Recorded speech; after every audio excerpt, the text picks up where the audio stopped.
నిన్న మొన్న హైదరాబాద్ పట్టణంలో జాతర అయింది. ఏం జాతర అంటారా ఊరిని తెలంగాణ రాష్ట్ర ఆంధ్ర మొత్తం అడలైపోయింది. తెలుసు కదా జూబ్లీహిల్స్ లో ఎలక్షన్లు జరిగితే పోయామో మామూలుగా అయింది ఎమ్మెల్యే ఎలక్షన్స్. కానీ ఇద్దరు సీఎంలకు టుర్రు బర్రు అనిపించారు కదా. ఏదేమైనా కూడా హైదరాబాద్ పట్టణంలో ఎలక్షన్లు అయిపోయినాయి. మొత్తం మీద పెద్ద మనిషి ఎమ్మెల్యే అయిండు. మరి ఎమ్మెల్యే అయితే మరి కొమరేలకు వచ్చి అడుచుకుంటాం అంటే చిన్న శ్రీశైలం యాదవ్ కు ఇద్దరు కొడుకులు, మరి చిన్న కొడుకు వచ్చి నడుచుకోకపోతూ ఊకుంటారు. అన్న నమస్తే, ఎట్లున్నావే అన్న? అంత మంచి అన్న.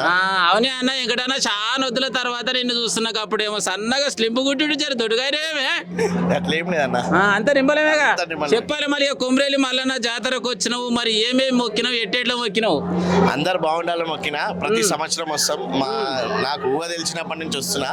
కొమరల్లి మల్లన్నకి అందరు బాగుండాలి అని మొక్కినా. ఒక్క ముచ్చట అడుగుతున్నా, నిన్న మొన్న ఎలక్షన్లు అయినా కూడా మస్తు కష్టపడరు కదా, ఎట్లా అనిపించింది? అంత సంతోషంగా ఉంది. దేవుని ఆశీర్వాదం అంతా. మల్లన్న ఆశీర్వాదం ఉందంట. ఆశీర్వాదం మల్లన్నకి. రైట్. ఏదేమైనా కూడా మల్లన్న స్వామి ఆశీర్వాదం ఉంది కాబట్టి నింబలంగా మళ్ళీ ఆ స్వామి ఆశీర్వాదం గెలిచినాం కాబట్టి చెప్పేసి 2 ముచ్చట్లు చెప్పిండు.